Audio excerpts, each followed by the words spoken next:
हर हर महादेव। आज की हमारी कहानी है दोस्तों, गरीब बाप और एक बेटी की कहानी। आइए सुनते हैं इस कहानी। वेटर ने कहा, और क्या, मैं आपके लिए कुछ ला सकता हूँ? नहीं नहीं, मुझे कुछ नहीं चाहिए। डोसा लाया। चटनी सांभर की बात ही अलग है। अपनी बेटी के लिए डोसा ऑर्डर कर चुके बाप ने कहा। बेटी डोसा खाने में मगन थी और वह अपनी बेटी की तरफ प्रशंसा भरी निगाहों से पानी पीते पीते देख रहा था। तभी उसके फ़ोन की घंटी बजी। एक साधारण फ़ोन था। आज की भाषा में इसे डब्बा फ़ोन कहा जाता है। फ़ोन पर आवाज़ सही नहीं सुनाई दे रही थी, इसलिए उसने फ़ोन को स्पीकर पे डाल दिया। वह एक दोस्त से कह रहा था कि आज मेरी बेटी का जन्मदिन है, इसलिए मैं उसे होटल में घुमाने के लिए, खाना खिलाने के लिए लाया हूँ।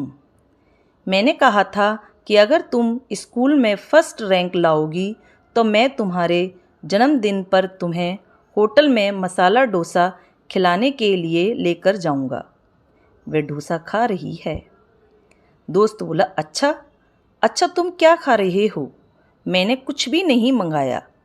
हम दोनों को होटल में खाने को कैसे परवड़ेगा, यानी कैसे काम चलेगा?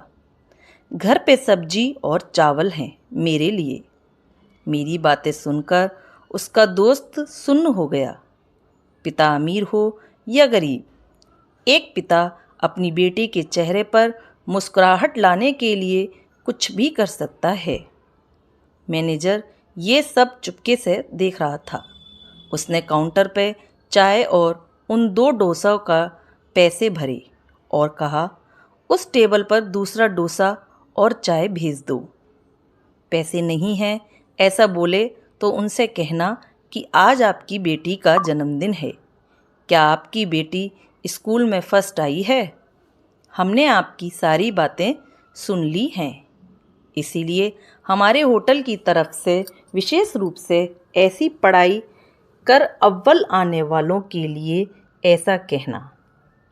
इसके लिए कोई बिल नहीं है, लेकिन कृपा करके मुफ्त इन शब्द का उपयोग ना करें।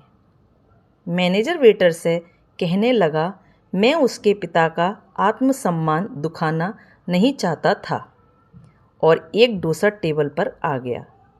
पिता चिंतित हो गए और कहने लगे कि मैंने एक ही डोसा मंगाया था। तभी होटल के मैनेजर ने कहा, अरे आपकी बेटी स्कूल में फर्स्ट आई है ना? हमने ये बात सुन ली, इसीलिए हमारी होटल के तरफ से आप दोनों के लिए फ्री। पिता की आंखों से आंसू आ गए। पिता ने अपनी बेटी से कहा, देख, इस तरह पढ़ाई करने से तुम्हें क्या क्या मिल रहा है। पिता ने वेटर को कहा, ये डोसा बांध कर दे दो। क्या दे दोगे क्या? मैं और मेरी पत्नी हम दोनों आधा आधा खाएंगी। उसने कहा, ऐसा खाना मिलता है। उसे कहा, ऐसा खाना मिलता है।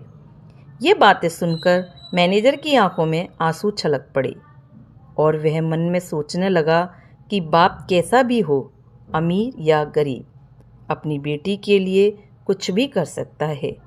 दोस्तों, आपको ये गरीब बाप और बेटी की कहानी कैसी लगी? पसंद आई हो तो लाइक और सब्सक्राइब कर रहे हैं और वीडियो देखने